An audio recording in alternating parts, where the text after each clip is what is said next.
আপনার কি মোবাইলে নেট চলছে না?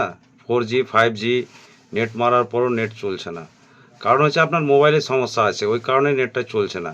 কিছু সেটিং আছে, সে সেটিংগুলো করতে হবে। সে সেটিংগুলো যদি আপনারা করে রাখেন তবে কিন্তু আগের তুলনায় আপনাদের অনেক ভালো নেট চলবে। চলেন আমি দেখিয়ে দিচ্ছি কী সেটিংগুলো করতে হবে।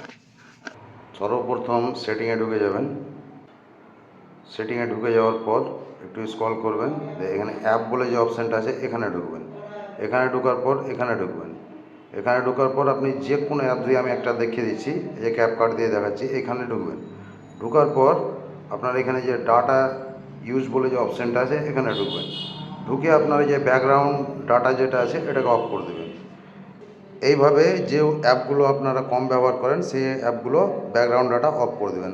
তারপরে আরেক জায়গায় যেতে হবে, আবার সেটিংয়ে যাবেন।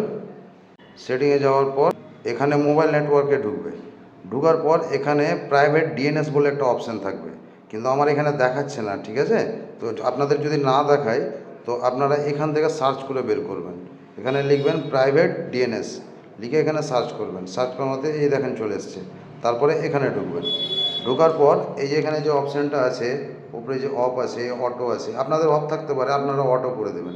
অটো করে তারপরেও যদি আপনাদের নেট সেরকমভাবে না চলে, তখন এখানে নিচে যে ডিএনএস বলে যে অপশানটা আছে এখানে যাবেন।